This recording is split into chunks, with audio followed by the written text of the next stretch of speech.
Oh my goodness. That's so savage.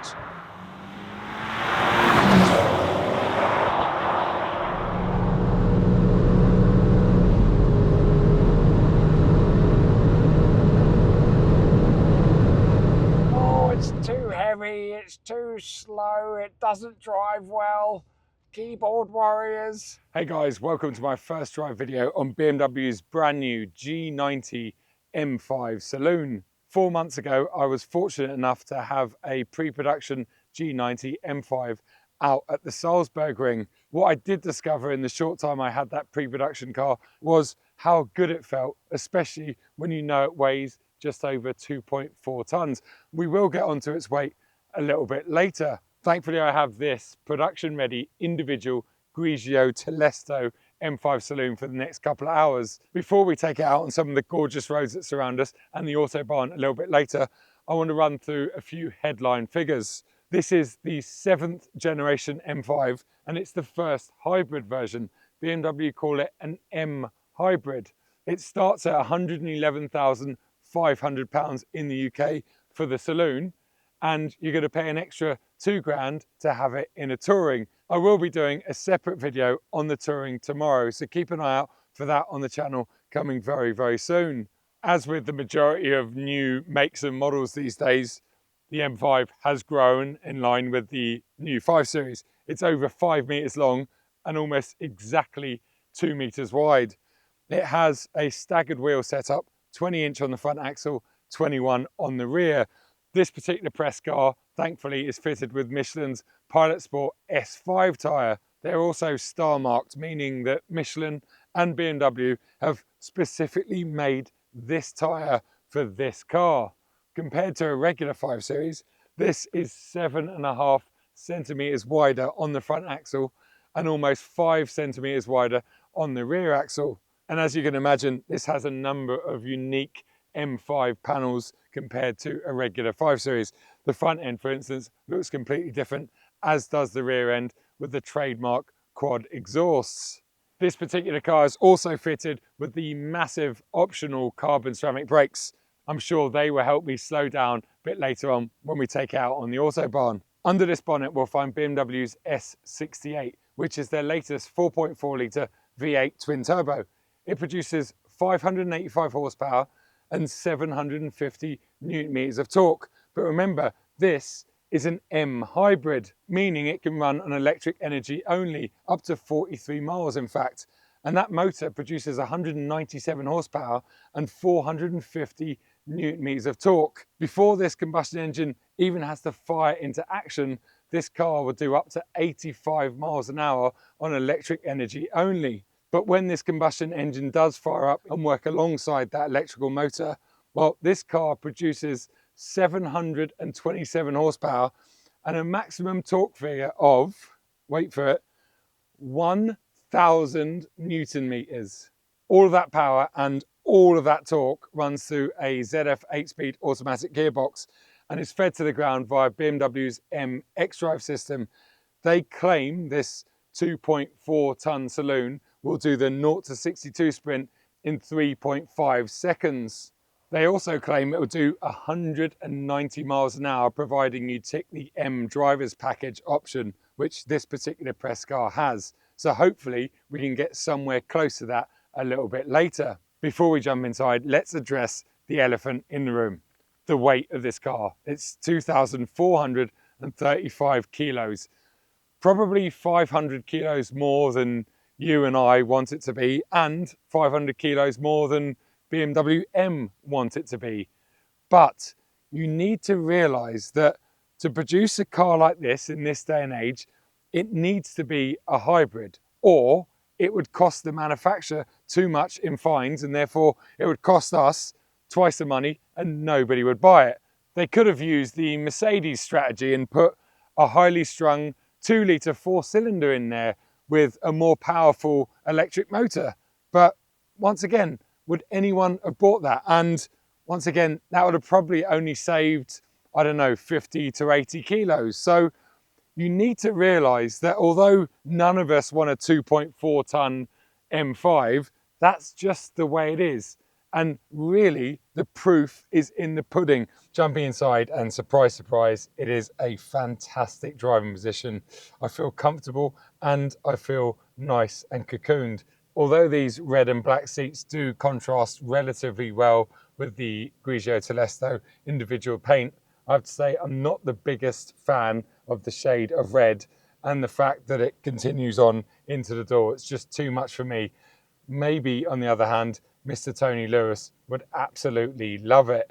But the seats themselves, they're very, very comfortable and definitely supportive enough. They are very, very similar to the seats that were in the F90 M5 and continue to be in cars like the X5M and the X6M, and that is a good thing. The wheel in front of me is unique to the M5. It's very similar to the wheel that's in the current and fairly new 5 Series, but it has an M1 and an M2 button, and we have some bigger paddles along the back.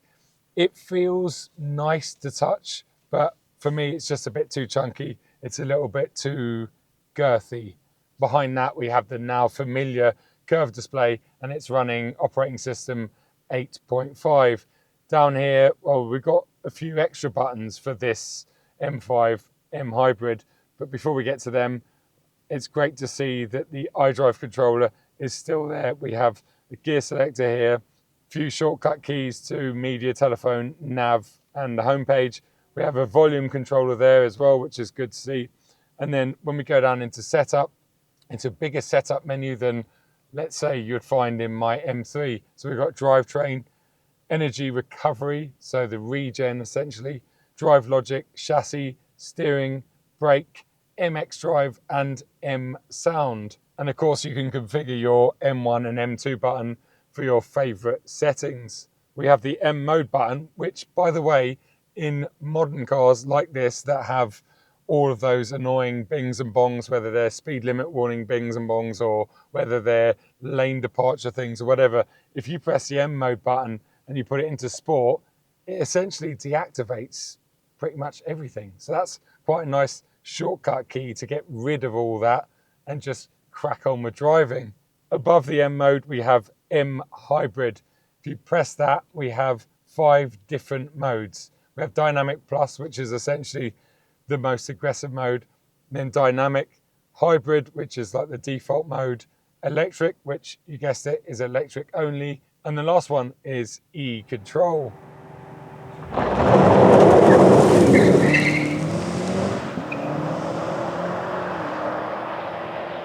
I'm not getting any younger, yet I'm getting busier and busier. Last year, I published over 90 YouTube videos. I took more than 60 flights and I travelled more than 30,000 miles behind the wheel of various cars. In order to keep up with this frantic pace, I need all the help I can get. Holy energy drinks don't contain sugar, they're full of vitamins and natural flavouring, giving me and you plenty of healthy energy and keeping us hydrated throughout the day. I have this starter set deluxe. It comes with the all-important Holy Shaker and 42 servings. These simple sachets and compact shaker make it easy for me to travel with Holy, whether I'm behind the wheel of a car or jumping on another flight. It couldn't be easier to use. Grab your Holy Shaker and a sachet of your favourite flavour, in my case, Raspberry Raptor, which is an energy drink. Pour that into the Holy Shaker. Add 500 mils of water. That's easy to measure because you can see it along the side. Add some ice cubes. Put the top back on. And in the words of Holy, shake it, baby.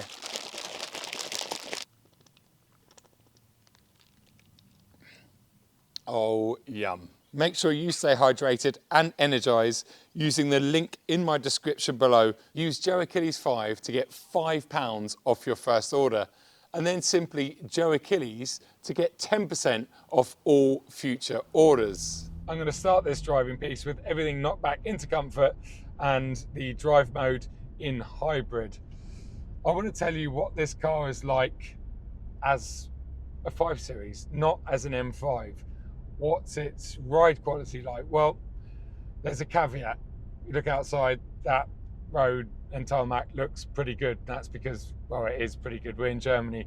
It's definitely a lot better than in the UK. But this morning I've managed to find a couple of rough roads that kind of represent a UK road. And I have to say, this definitely feels way more comfortable than an F90 M5 competition. I'm probably slightly more comfortable than an F90 M5 non-comp, but I haven't driven one of them for years, so it is hard to say because my muscle memory is long gone.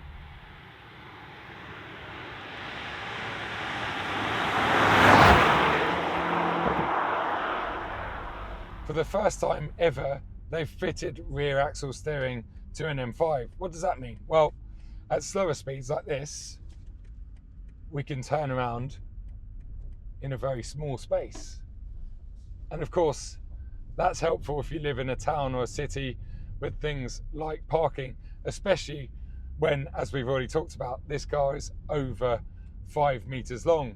But when you pick the pace up a little bit, it makes the whole car feel lighter and more agile. So at speeds below 50 odd miles an hour, the rear axle turns in the opposite direction to the front axle. I'm only talking up to about 1.5 degrees, but you can feel it. And once you get above 80 kilometers per hour, the rear axle turns in the same direction as the front axle. And both of those really help make the car feel a lot smaller and a lot lighter than it is. Audi have used that system on their RS6 for a while now, and it definitely helps. I'm not the biggest fan of rear axle steering on cars like 911s because they're relatively small compared to this. They feel agile, they're already brilliant drivers' cars, and they don't need that rear axle steering. Kind of corrupts the handling a little bit, in my opinion. But in a big, long car like this, it does help the situation. It helps the handling, and it definitely feels like the car has got a lot shorter, more compact wheelbase.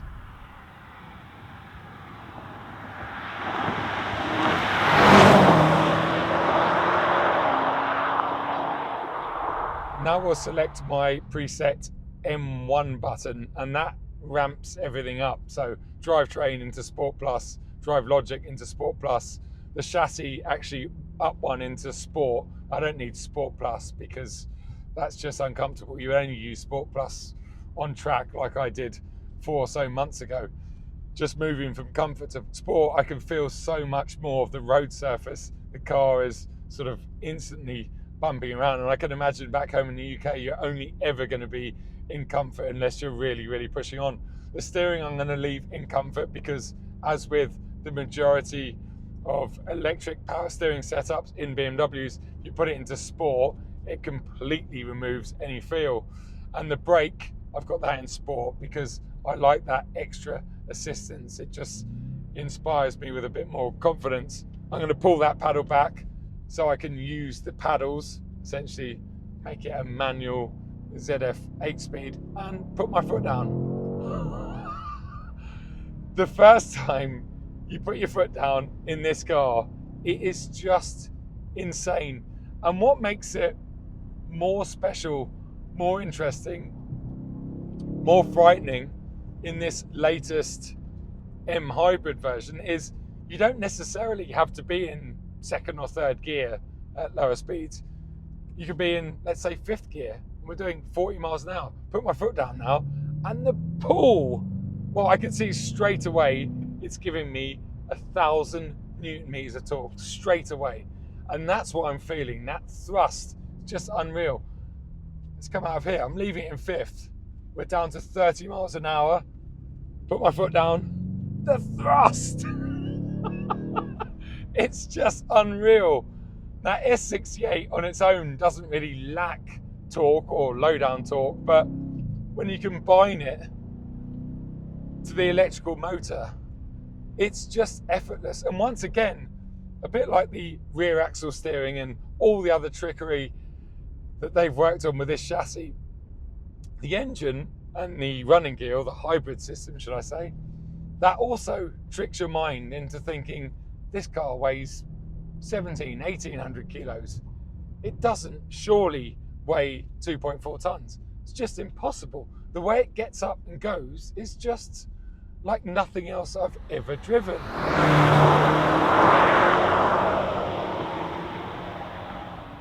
let's test out BMW's claimed acceleration figures on this G90 M5. They say it would do the 0 to 62 sprint in just 3.5 seconds. I'm in Dynamic Plus four-wheel drive and I've got all the traction stability aids switched off. My Racebox Mini is ready to go. Left foot is hard down the brake, right foot on the accelerator. Launch control is ready. Here we go. Oh my goodness. That's so savage. 3.12 seconds to 60 miles an hour. My voice is really going now. 3.12 seconds. Oh, it's too heavy, it's too slow, it doesn't drive well. Keyboard warriors.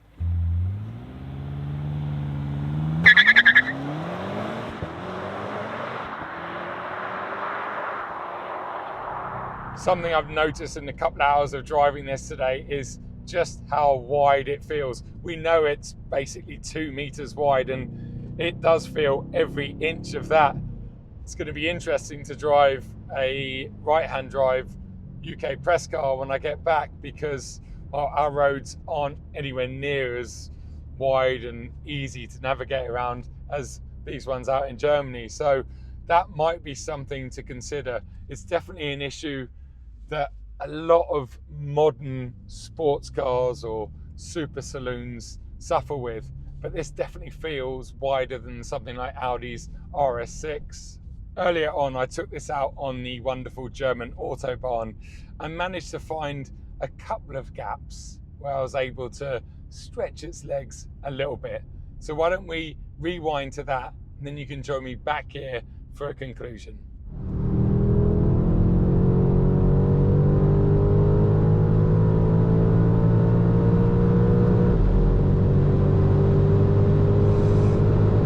Okay, this might be our chance.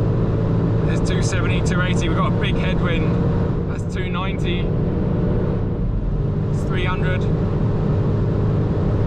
307 indicated, into a bend.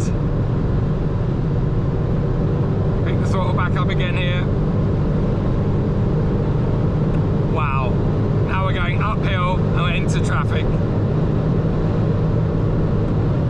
Well, that was 312 indicated. Something they talked about in the briefing this morning was this car's in-gear acceleration from 80 kilometers per hour, which is about 50 miles an hour, up to 120, which is about 75 miles an hour. So that's like an overtaking speed in the UK. In 5th gear, they said it would do it in 2.9 seconds. Foot on the floor, 90, 100, 110, 120, just like that. And in 4th gear, they say it would do it in 2.2 seconds, which I'm in no doubt. So let's try that again. 4th gear, 80 kilometers per hour, on the floor, 91, 110, 120. Let's just keep going. Let's just keep going. Use a bit more of that premium unleaded. She's a beast. Wow.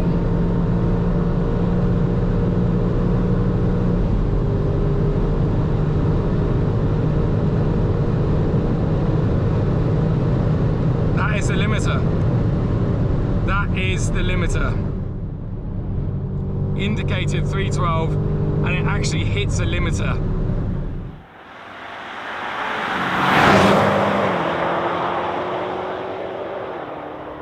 Hopefully you enjoyed that, and I really hope that my head cam got across how fast and how powerful this car really is.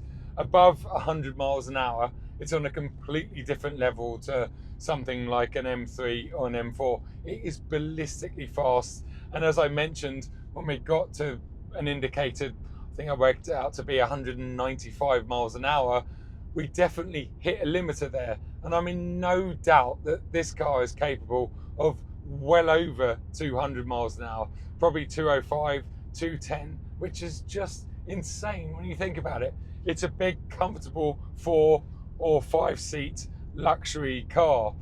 I need to give you some kind of conclusion. Well, all those months ago, I was very impressed with what this car in pre-production form did out on track. But as I said in the intro, it was such a short amount of time that even I've questioned myself since driving it. All the hatred and disbelief about how much it weighs, well, yeah, I have been questioning myself and my ability to understand a car in a short period of time.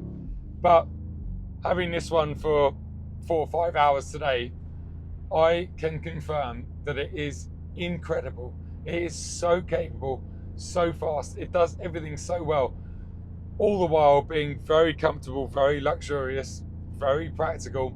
It ticks so many boxes.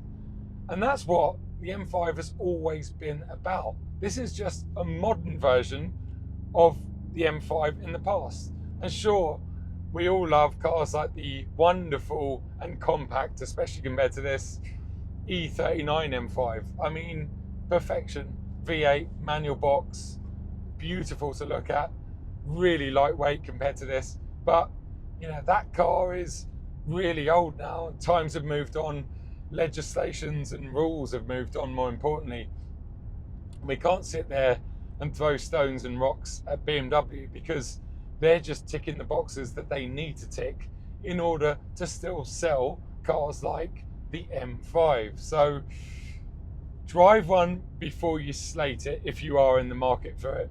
And I totally get and appreciate that not everyone's fortunate enough to get behind the wheel of one like I have, but I can tell you hand on heart that this is a brilliant, brilliant bit of kit. It really is. It does everything so well.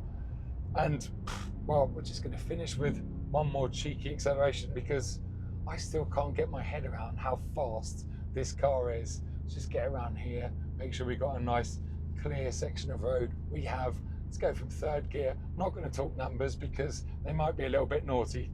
Here we go. The way it picks up. Oh my goodness. And yeah, that will do. That will definitely do. Guys, I hope you've enjoyed this video. Massive apologies once again about my voice, but I can't help it. I really hope that you can understand me, and I hope that I get it back soon. Please don't forget to check that link out in the description for my friends at Holy Energy Drink. I need to get back and drink one of those to set me up for this evening and to set me up for tomorrow when I film the M5 touring. Cheers.